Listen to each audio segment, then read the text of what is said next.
Hello, everybody. Welcome to the Chakra Way Meditation Podcast for another Chakra Chat. And, I talk to a lot of people about a lot of different things, but today I'm in my happy place because I'm talking to another chakra expert. So we're going to get geeky and nerdy with our chakras today.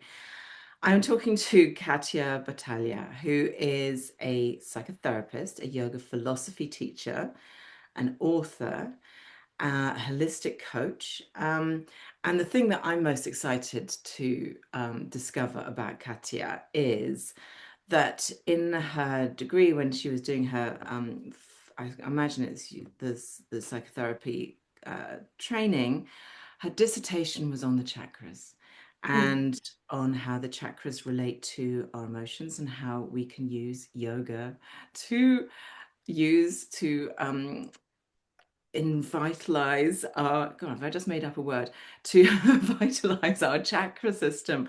And this is exactly what I love to do. This is what I've spent my the last many years of my life doing, integrating chakras, yoga, emotions, spiritual wellness.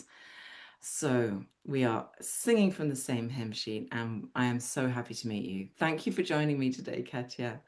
Thank you, Roseanne. I'm very happy to be here and talk about this topic that we're both so passionate about. I know. Um, it's a little niche of life that both you and I know is utterly vital, fundamental, such an incredible tool to have. What drew you to it? Where did you come across the beautiful world of the chakra system and the yoga philosophy as well, which is so vital to this whole work? Where and why did this land into your life? Well, that's actually a unexpected story. I was suffering from some sexual trauma in my life, and as a result of that, my sex life wasn't great for me. I mean, I could sort of pretend to have a great sex life, but really it's not how I felt inside. And I had a friend in Lisbon. I was living in Portugal at the time. And I had a friend who said, there's a Tantra school that I heard about. Apparently they have really great results. You should go check it out. Mm, So I went as a attempt to spice up my sex life. And that's the love it. extent to which I'm expecting things to change. And I got there, and it was this one weekend course called The Art of Sacred Love, which I assumed was about sex. And in the end, it was about everything in the universe, how everything fits together, how it all works, the philosophy, the psychology of everything, and centered on the chakras, because the chakras, being our centers of energy, they relate to our physical body, our emotions, our mind, our spirit, and they connect everything together. And they connect us also to those energies outside of us, and all the healing that can happen through balancing that. So I was in that course, and I knew that my life was going to change completely. I recognized that as deep wisdom, that Mm, in deep in me, I knew that to be true, even though yeah, I never heard that before. But I had no idea how much my life would actually change at that point, what it meant to actually change my life. yeah, So yeah, then it worked like that. And eventually I became a yoga teacher, and I saw the same things happening to my students, that complete life shift. And mm, yes, and I just became more and more passionate about it. yeah. I Hmm. love that when you put yourself into a place where you are open to receiving wisdom, and that wisdom arrives with such a massively full-bodied yes, this is Hmm. truth. And it's not something that your mind goes, oh, this is an interesting philosophy. It's a bodily yes, we've come home. This is it. And that's exactly how I felt when I found the chakras. I'm like, oh my God, why doesn't everybody know about this? It's just the most valuable knowledge in life, like whatever your life looks like, whatever you're doing. If you have this knowledge, it's like freedom. It's like a huge part of being a human is understanding that mind-body connection. And I think we find Mm. it, I think people experience it in a kind of roundabout way when they go to a yoga class and they don't really know why they're there, but they know that it makes them feel good. Um, and gosh, this was, yeah, that sounds like a lot to take in a weekend. It's like, It here's was. the whole of Tantra, here's all of yoga philosophy. It's like, yeah, off you go. It's a lot. Exactly. Yeah. And it really changed my perception about what Tantra was. Yeah. Yeah, Yeah. because a lot of people think that Tantra is all about sex, Mm. and it's not. It's a hugely beautiful and wide over sort of fully encompassing philosophy on life. Yeah, and Yeah. brings everything together really beautifully.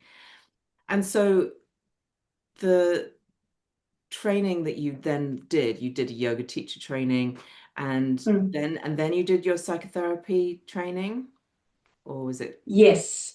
So I'm still attending my yoga course, whether you believe it or not. It's a 36-year course. Uh, 36 years. yes, if you can believe it. So every week we go deeper into the teachings. Wow. So yeah, it's just unimaginable. We just study everything in the full depth of life. But let's not even go there. So No, yes, but I just do eventually. want to, Oh yeah. I do want to just say that I love that. I've never heard of a 36-year yoga course, but it just goes to show that there is 36 years worth of content within yoga philosophy, within yoga practice, within this Mm, incredible philosophy. And wow, I love that. It's mm. incredible. I Okay. know, right? Yeah. Mhm. Yeah. Yeah. Yeah, and we never repeat knowledge. So every week, different teachings. So yeah, Yeah. imagine that. I know. I can't. That makes me feel very inadequate, thinking. No, But like, but the yeah. teaching, the study that you do as a yoga teacher is, I don't know, for me, I feel like it's very embodied. Like I learn on the mat. I learn as I'm teaching. And my yoga practice over the last 30 odd years, however long I've been doing it, has evolved so much. And it's not, I mean, yes, I've read a zillion books and listened to a million people and been to many, many classes and teachers.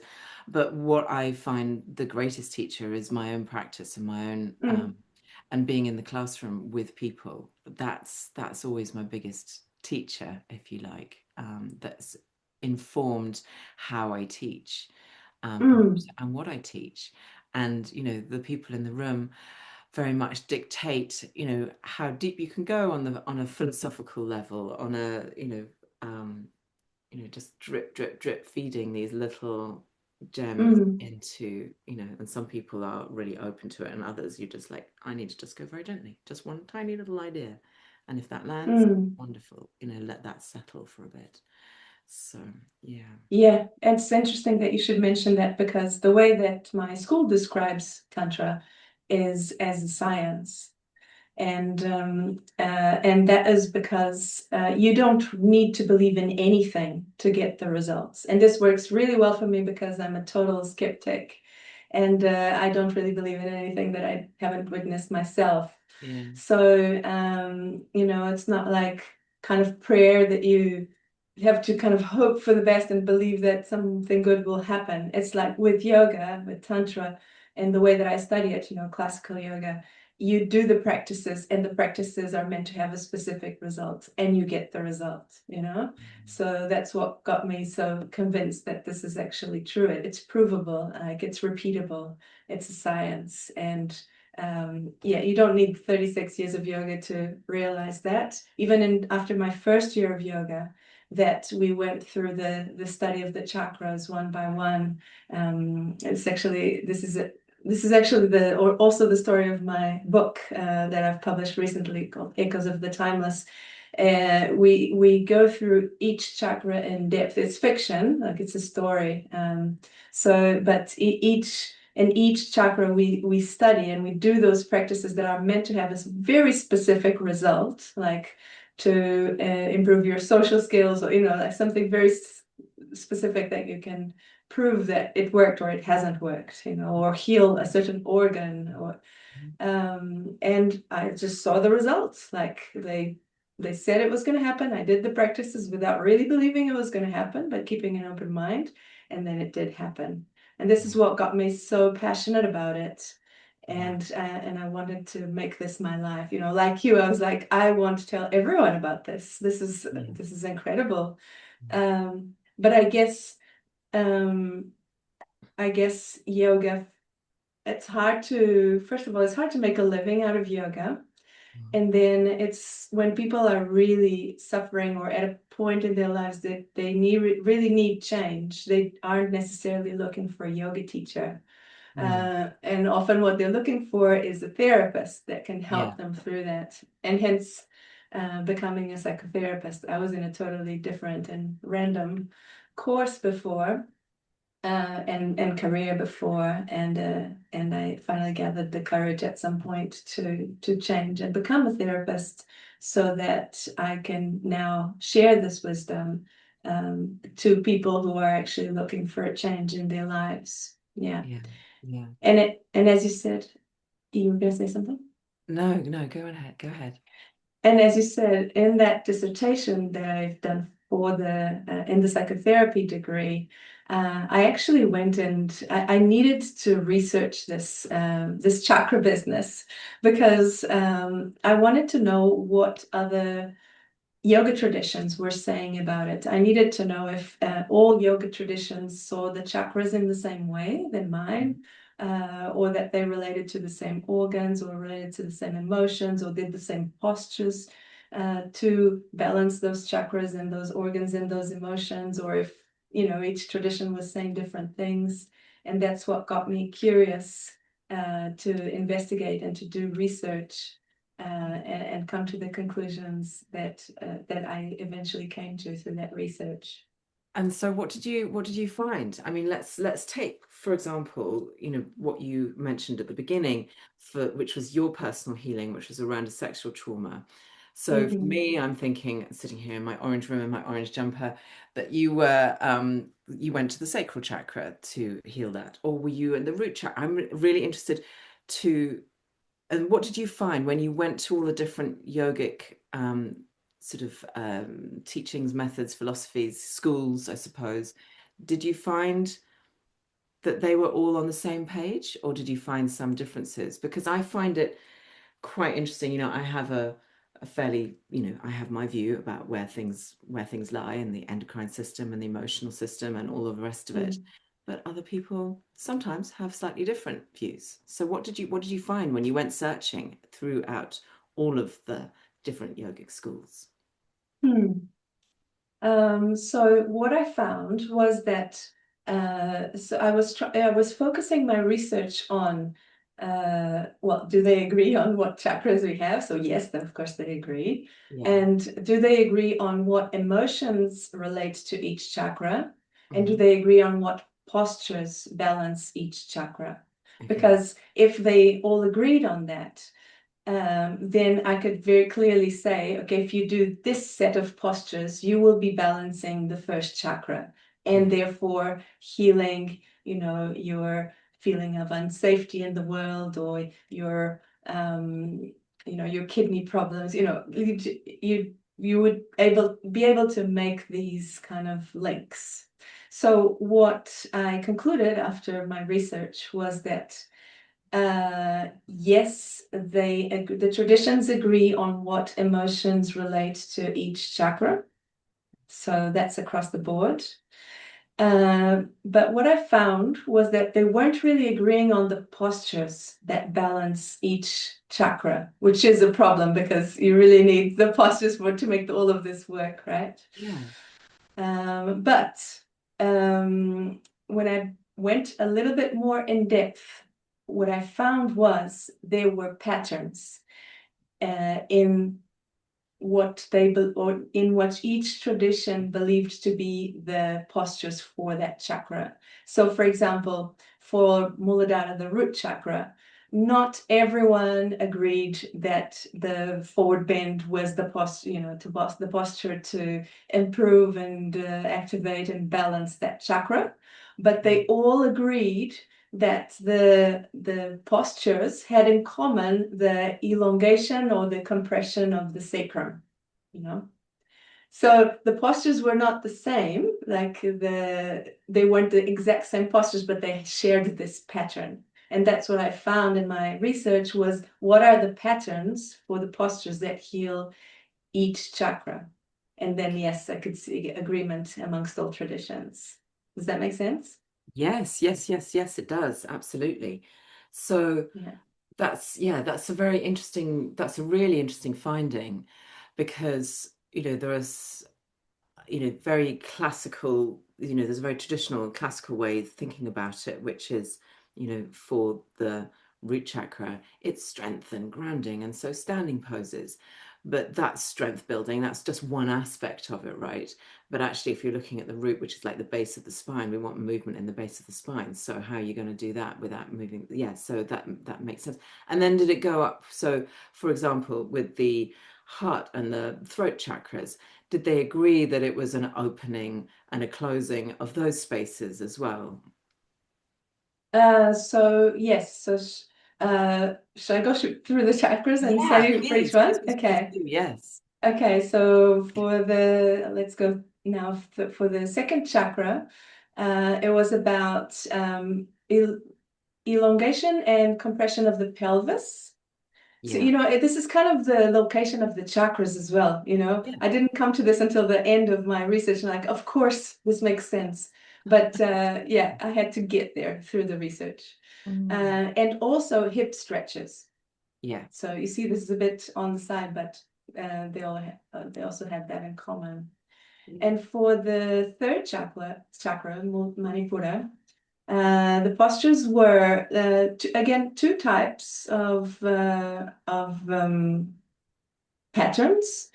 One pattern was the abdominal compression, elongation, and twist.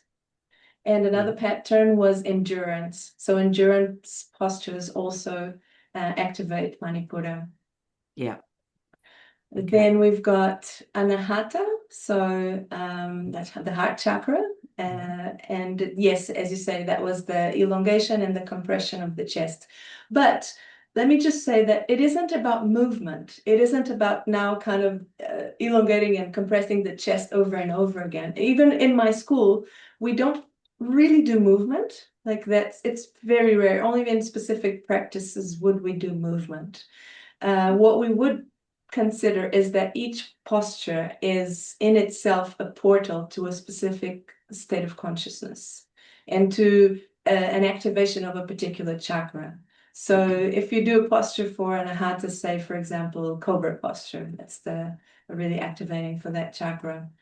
Um, you would stay in my tradition, a few minutes, 5 minutes, 10 minutes in that posture, because when you're in any given posture, then some channels are open, other channels are closed, and therefore there will be a specific energy flow. And we actually study that energy flow, like in my school. So, for example, for Cobra, there's a flow that brings the earthy energies through the feet and legs up to the heart. And there's a flow of energy that brings the celestial energies from up above through our head and into our heart. So it actually brings those two flows together in our heart. So we would study a posture for an entire week, basically, and really practice it and really try to get into that state of consciousness. And that's how we would balance that chakra. Does that make sense? Love that. And this is so, excuse me, music to my ears because I was brought up, as most people who listen know, in the Iyengar tradition, which is very kind of like the posture, the alignment, and we go from one to the other and we don't stay in them too long. And I've long left that, although the roots of it still remain very much with me. And I think it's a lovely foundation to have, because it's a very sort of it's just a good technical base, if you like.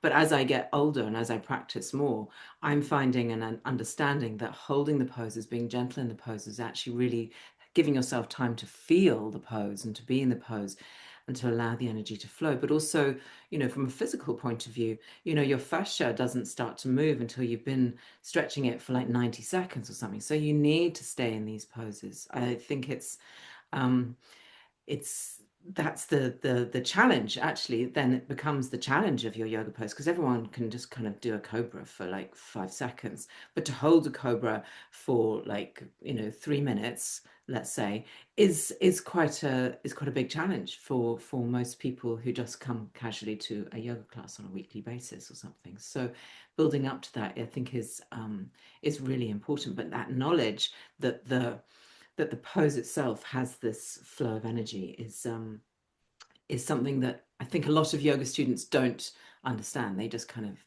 they just do the yoga, and I think a lot of classes are very much kind of like, oh, we're just gonna excuse me, bounce around from one pose to the other, in order that you feel like you've moved your body and you feel like you've had a bit of a workout or something, So yeah, Mm. music to my ears. Okay, so we've done the heart. Let's move up to the throat. What's that all about?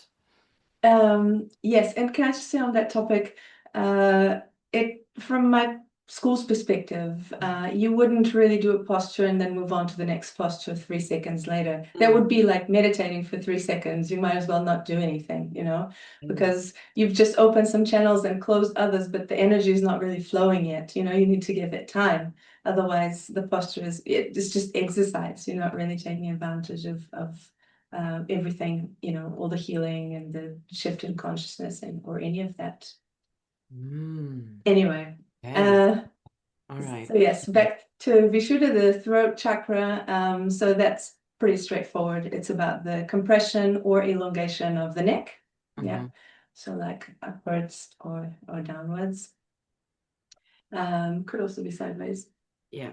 All network. Uh, And yeah. jaw as well. I find that the such a big part of the emotions of the throat chakra live in our jaw.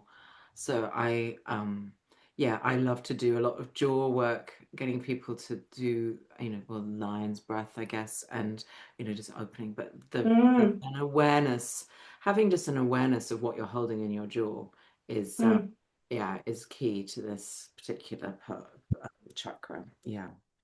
Okay, so and we hold. third eye, third eye and crown are um, often more difficult in my mind to. I mean, I succeed, but it's more difficult to attribute a physical pose to. Having said that, now I can think of loads. But go on, tell me about the third eye and the crown. These more ethereal. Um, Mm-hmm, mm-hmm. you know, Yes, definitely more ethereal, but I did find some patterns as well. yeah, And for Ajna, the third eye, let's say, it consisted either of inversions mm, or balance postures or resting postures. yeah, So those three types. Yeah. yeah. And Mm, then lastly, for Sashara, the crown chakra, it was mostly inversions. Yeah. yes. Yeah. Okay. Pure inversion. Yeah. Okay, so this beautiful knowledge that you gather together through an academic study, which is so valuable, has informed your teaching, presumably. And Yes, that's exactly where we were started to touch on. You asked me about my own healing and also how yeah, that fits into all of this. Yeah. yeah, Yes, I think it's going to answer the question that you just asked as well, probably. So, so I had two problems because of the sexual abuse. One, I felt unsafe in the world, like I felt like I couldn't trust men. yeah, And the second one was actually sexual issues, as in like a lack of libido, around that kind of scene. mm, And so the first one is actually related to the first chakra. because it relates to safety, security, grounding, yeah, just feeling secure in the world. And I it's something that I didn't really even want to look at that much, because it just, to a degree, I felt safe. You know, I felt safe as in I can walk down the streets, like I can do everything in life. I'm not afraid to travel India or South America, where, you know, places where people say you can't be going there alone. And I was always fearless. Like, I'm just not scared. However, when we came to the more subtle layers of actually feeling safe with men and around men, then the story actually changed. So I wasn't aware of this, but how I became aware of this was because my body started to have problems. When I was in that relationship, I started to have actual sexual problems, as in problems in my sexual organs, and also problems in my ovaries. I had endometriosis, which is very, very common these Very days, common. for similar reasons. And it's very much there's a huge connection between endometriosis and sexual abuse. So for me, that's more second chakra.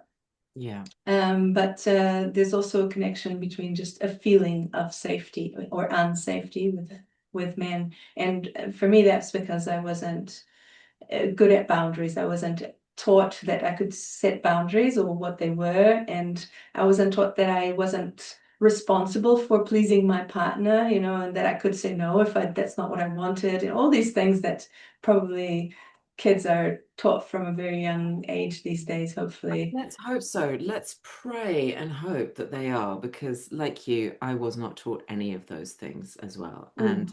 And I too, when in my early 20s, I used to suffer with Bartholin cysts, which are deeply unpleasant and very much related to the sacral and sexual energies, and very, very very unpleasant and painful.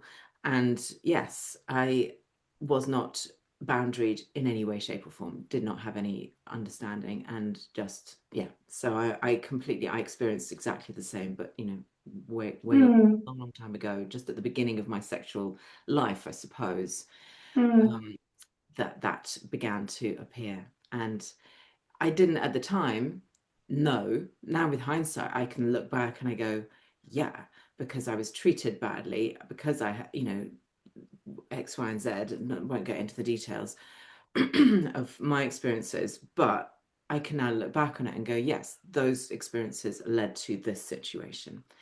And it Mm. took me a while to, Mm. to get Mm. through that. And I had no idea of the emotional side of it and the energetic side of it. So, yeah, sorry, little sidebar. Mm. Carry on. Yeah, yeah, no, but that brings, maybe I talk a bit more about endometriosis. So, Hmm. endometriosis, what it is the cells that are meant to be inside your womb, inside the uterus.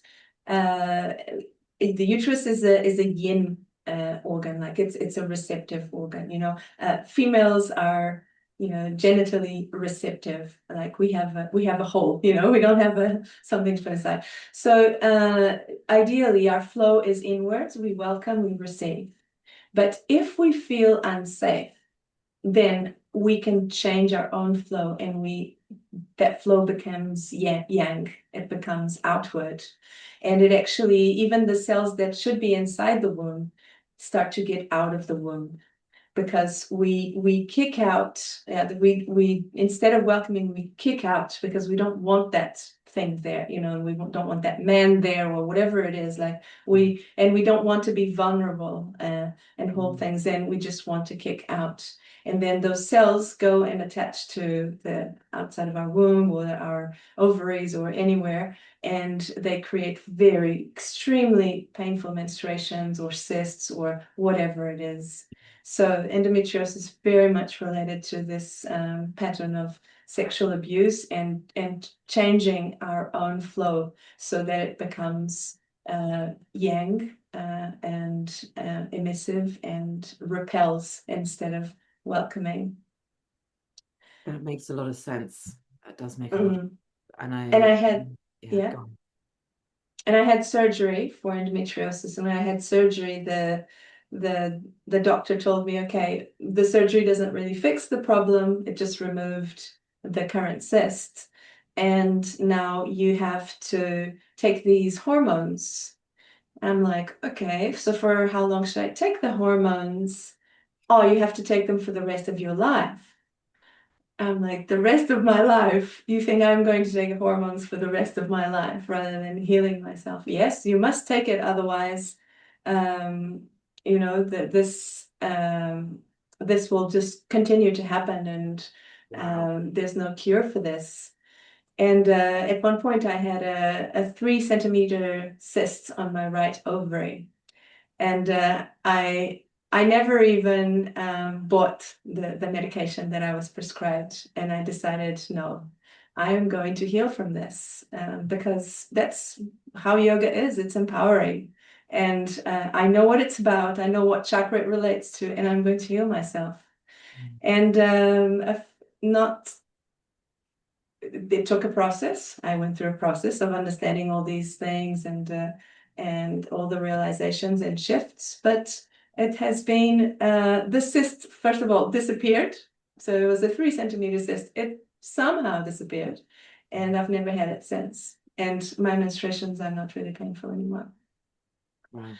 So, That's and incredible. It's wonderful as well. But also the fact that you sitting here with this incredible evidence of yourself just goes to show how powerful this work is. And it's intentional. hmm, So I'm interested to know, for you, when you were healing this situation, I'm sure that you were doing all of all of the yoga poses prescribed that you felt were going to work. And I mhm. love to have a guess at what they are, but let's not get into that at the moment. So you were doing the yoga, but what was the mind work? What was the philosophical work? What was the inner work that you were doing, the emotional work that went alongside the practice of the yoga poses? Well, so I did a lot of woman's work. And I did some very specific practices. And first of all, I set that intention. I think the main thing to do when we have something like that is set an intention, because the intention itself will attract to us things that will, work towards that intention. Yeah, So show you the way. Yeah. exactly. So first of all, that intention of healing from sexual trauma. Then I started to attract certain things, and actually, this experience is also in my book. But so I find myself in this woman's sisterhood circle, meditation with the womb. And I'm like, oh, this sounds interesting. Very early on in my yoga life, and I'm like, okay, let's check it out, see what it is. And so, very friendly, beautiful group of women. It's like, okay, let's all sit down, and let's all put our hands in our womb. And I'm kind of, do I even know where it is? I'm kind of, well, let's see what happens and what other people are doing. Yeah. So I put my hands in my womb, and then it was an inner journey towards, like, we were going towards the womb, and then we were kind of entering the womb and seeing, going inside and feeling all that warmth and that kind of Nurturing. coziness, nurture, yeah, pure nurture, like we're in, like a baby in the womb. And so first of all, like, I realized in that meditation that I felt no connection to my womb whatsoever at all. It's like it was a part of me that I'd never connected with, and I couldn't even visualize it in my mind. I'm very creative, but I just couldn't visualize it. And I look at the women around me. I take a peek. Everyone's meditating, looking very peaceful, and me, I'm sitting there and I'm crying. Like I just can't connect with my womb. Like, what the hell? Like the center of creativity of a woman, of power and of femininity, and I just couldn't connect with it. Yeah. I mean, power source. Yes. Yeah, and so through my tears, I finally managed to establish a connection with the womb. I'm like, oh, great, okay, let's go. And I go and I kind of enter the womb, and it's pitch black, and it feels dry. It feels like charcoal. It's not welcoming. It's cold. It was. a horrific sight. And that was so shocking. It was showing me the neglect that had happened all my life, that I should have been protecting my womb and my feminine.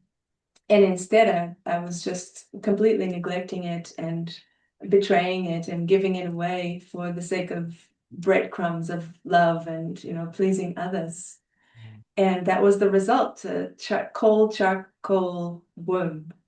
It was so sad, but it also set me on a journey to heal the womb. Yeah. Now when I connect with my own womb, it feels very warm and red and lively and all the things. But so that's just one example of a practice that happened, when I was healing from that.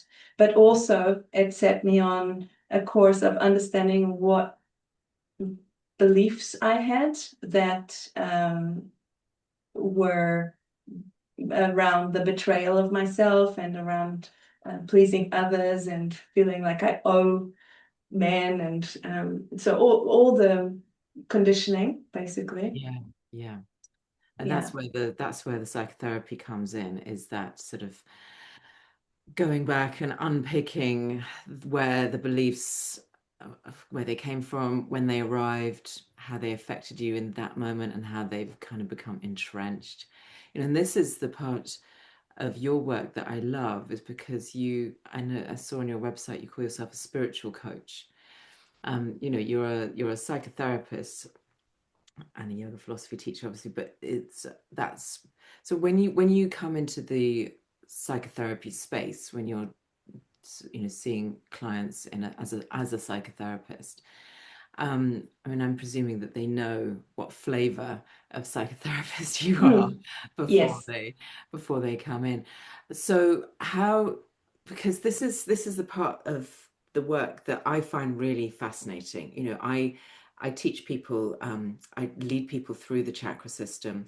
I say that my course, when it's a one-to-one, it's a 7 month thing, but it's never been 7 months. It's always been like a year at least, Mm. and then more usually, because this work just keeps on going, and it's not like, oh, I've arrived, I know it all now, I can just toddle off and get Hmm. my life. It's like, no, this is like, okay, I have just breached the first hill, and now I can see that there's a whole mountain range in front of me, and let's go, let's do this together.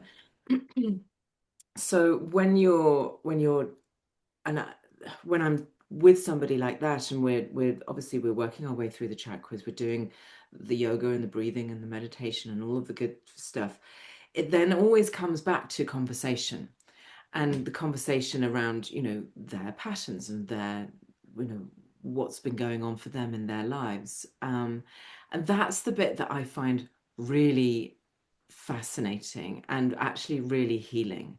That's the bit where people make that mental leap and they have that aha moment of like, oh, now I see. That's the moment when things really begin to shift. Is that, I guess that's why you do what you do as well, because is that your experience as well when you're working with clients?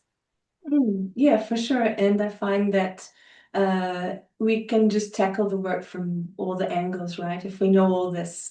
So, for example, if I ask someone, how is life going? They might just know that they're feeling depressed, but they might not know more than that, or they feel anxious, or they think, no, everything's going all right in my relationship, and I suspect it's probably not, but they seem to think that everything's all right. And then I ask them about what's happening with your body.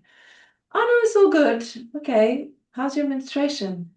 Is it painful? Is it, oh, I have huge bleeds. It's very, very painful, all this. Oh, okay.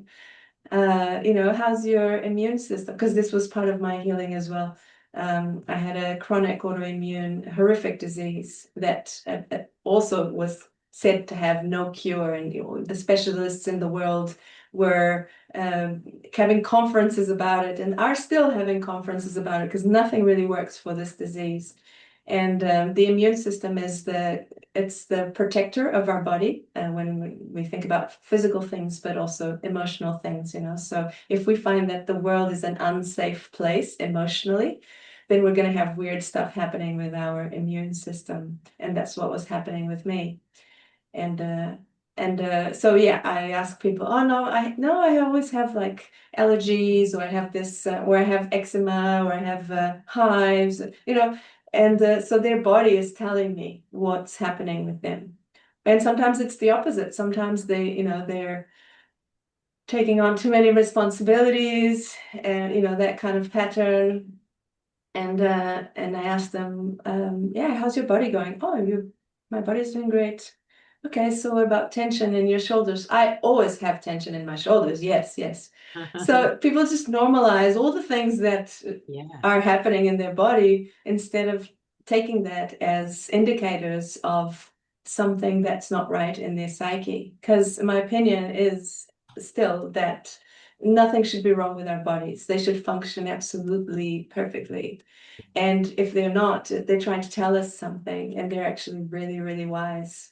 yeah. And yeah, it relates to the chakras, it relates to the The wisdom of the emotions. body.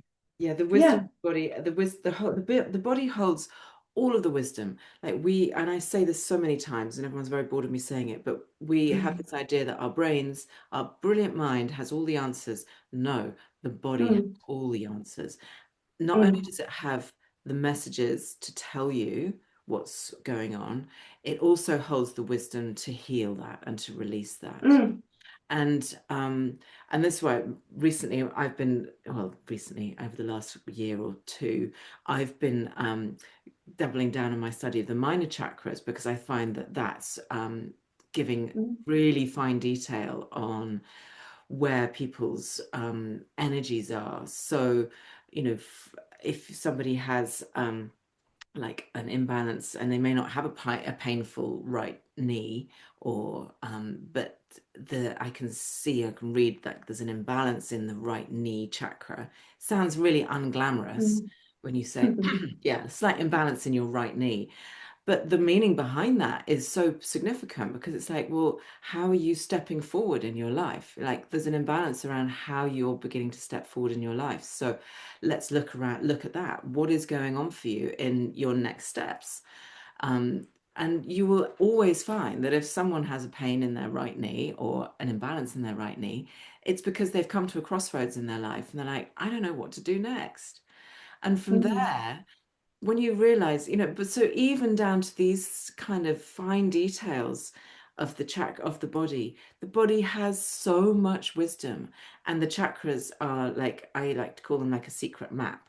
And I don't want it to be secret anymore. I want to scream it from the mm, rooftops so that everybody understands the map of their body, because when they do, and you're so right. We normalize, oh, I get migraines, or I always have a bad back, or I have, you know, yeah, we normalize all of these things as just being, oh, it's just a thing that happens, and not going, well, what on earth does it mean?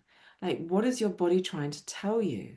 Because we have been conditioned out of listening to our bodies. And I'm sure that the shamans and the wise old medicine ladies of, in the villages, in 1500s, they could tell just by looking at a body and listening to a body what it was trying to say. And then there'd be herbs and unctions and all sorts of weird things. But the body has always had the wisdom, which is why, West Eastern medicines, like in Eastern philosophies, the yogic philosophy, but also the traditional Chinese medicine, works very much on the same basis, the meridians and so on, have understood that the body holds this energy, and we just need to get the energy flowing. So I think, mm, so our mission, Katia, like, how are we going to get this out into the world so everybody understands this? I feel like it's such an important thing that everybody understands. mm. Um, yeah, anyway, that's why I'm here. Mm, yeah, definitely. And people what I find is people are so disempowered because they sometimes even know what's wrong. They know they have a problem in their immune system, but they don't know that that relates to the first chakra, and that relates to feelings of unsafety in the world. And that's what they need to work on. And they need to discover the patterns of why they start to feel unsafe and how they can move, what a new reality looks like. They haven't, if you don't have this whole picture to understand how the body fits with the emotions, fits with the mind and the spirit and the energy that binds it all, then it's so disempowering because then what do? You just go to a doctor, they'll prescribe medicine that you have to take for the rest of your life. Yeah, yeah, exactly. I mean, let's take for example somebody who has eczema. So it's just an irritation. It's not like a major thing, but it's an irritation, and it's certainly an outward, and it's skin, so it's definitely root and all of that. Um, if they're saying, yeah, so if someone has eczema and it's an outward thing, it's not going to be like a one size fits all. So you and I, in our expertise, say, right, this is a root chakra thing. So do these poses, do this breath work, understand this philosophy potentially. Like, but it's never that simple, is it? Because Mm, everybody's story where they've got to that place of feeling unsafe comes from a completely different place. So it's mm, not a one size fits all solution. It is very much a bespoke situation. So, like two brothers who have eczema, they may be having had the same childhood experience, but the actual root of the eczema may come from a completely different place. Am I right? mm.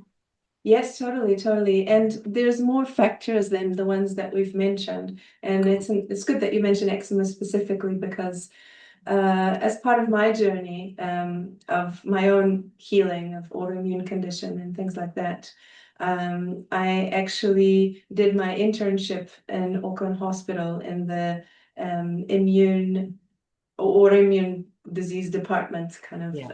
in this psychosomatic area, basically, and Mm, learned a lot about it in the process. And we did start to see patterns. And with eczema, it happened to be a lot around toxic environments.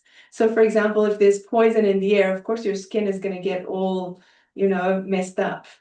yeah. And it's the same thing. If you're in a toxic environment emotionally, then your skin is going to react in the same way. So we did find that link quite often with eczema. So it's not even just our mind, emotions, body, that we've been mentioning so far, but there's just so much more. Mm, There's, for example, I'm thinking about the connection with ancestors, where do we come from, the power that we get through our lineage, what was passed down to us and what have we lost, that wisdom of the ancient ones and the spirits that can be on our side supporting our work, the power of community, in yoga we call it sangha, of course, but um, like how can we rely on each other and surround ourselves with the right people who are doing this kind of work and are in the same vibration? Because you may be doing amazing work, but if you live in a city and have I don't know, a very unhealthy diet and you're drinking alcohol and there's only, you're leaking energy all over the place, so you're not gonna have great results. You may be doing a great sadhana, a great yoga practice, but then you're leaking energy everywhere. So it's to consider all the aspects that influence us as human beings in this life, and see how they're supporting us or the opposite. mm, mm. Amazing. Yeah, yeah. No, this is why this work is so um it's not like you can read a book on the chakras on yoga philosophy and begin an understanding, but to actually heal yourself or to help somebody else heal, it's a very it's as unique as each individual is unique, of course. And that's where Western medicine falls down, because it goes, oh, you've got eczema, so I'll give you the same medication that I've given the last 150 people who walked in here with Mm, eczema. And it's like, okay, so actually you're just adding some more toxins because it's probably petroleum-based steroid gel that you're slapping onto your skin. And, yeah, it might be effective in removing the symptom of the sore skin, but it's not actually going to heal that work. And that's the work that each mm, individual needs to do. And it may sound daunting, this work. It's like, oh God, I'm gonna have to change my whole life and move out of the city and stop having my glass of wine at night. Help, help, I can't do Mhm. that. But it's not as I want you to, I want to kind of make people understand that it's not as scary as that. It's actually a beautiful gift that will enrich your life as you work through this. And this is not like you're going to school and you've got to, it's just an evolution of yourself. It's it's just beginning to get those drops of understanding in so that those shifts happen naturally. And Mhm. yeah, Definitely, it can be as gradual as people want it to be. Like there is no reason to hurry, and there's yeah. no wrong choices. People just do whatever feels right to them. And my experience is, it's actually been a really, really natural process, really fluid. Because as you start to do this work, your vibration becomes higher, like your resonance becomes more elevated, and therefore you'll just stop attracting certain things, certain patterns, certain people, certain environments, and your body will naturally reject certain things. Like my body just rejected alcohol, like very early on. It's simply, and I used to drink a lot, like it was it was a top coping mechanism for me. And my body was just like, no, no, no alcohol, no alcohol. And there was no choice there. It felt wrong, and not morally, just physically. Yeah. Mm. So, yeah. Yeah, no, it is extraordinary when you start to communicate with the body what it will tell you and what it will when it will tell you what you want, what you need, what's right, what's wrong. In the same way that you can open the fridge and go, what do I feel like? And your body will tell you. It'll go, I feel like having something really hearty, or, I need to have some ballast. So let's have some pasta. Or actually, I'm feeling kind of lethargic. I need something fresh, like your body Mm, will tell you, you're already experiencing that on a day-to-day basis, because you make mm, your body's already making these choices. You're just not aware that that's what's happening. You're just kind of again, a lot of people attributing it to your mind and to your brain, and not mm, thinking actually it's the body that is sending these messages and communicating with you. Katia, mm. I feel like I could talk to you for a very long time. I feel like we've scratched the surface, and you've got, like, decades of experience, and I feel like you've got so much value to add to this world. And I love this book that you've written, a novel. Is it kind of a little bit or semi autobiographical? Well, I can't confirm or deny that. Yeah, well, it But sounds yeah. wonderful. It's a very lovely way of introducing the idea of yoga philosophy and the chakras Mm, to take it into an adventure, mm, the journey of a person. So, yeah, mm, I think I might invest in your book. So, Katia, mhm. tell everybody how they can get in touch with you, and yeah, how they can work with you as well, because I know you've got some courses, but then you've also got your one-on-one and so on. So yeah, just tell people a little bit about how Mm. they can work with you and how could they get in touch. My website is the Central Way, catiabatalha.org. And yeah, my social media is there. Feel free to add me. My courses and books and things are there. So I'll that's put the a link in Central the Way. show notes for everybody. So if you want to go and look at Katia's work, it's incredibly valuable. And thank you for doing this work. Thank you for studying so hard and for doing this work and putting this work out into the world. Lord knows we need it. And please continue to shout it from the Mm. rooftops as Mm. often and as loudly as you can, because needs to be out there. Yeah.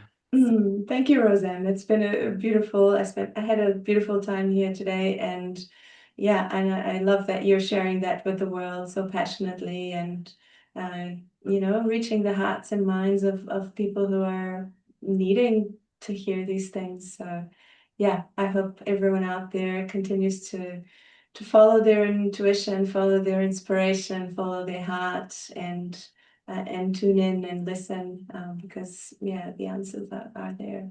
Mm. Mm. Wonderful. Thank you, Katia. Thank you.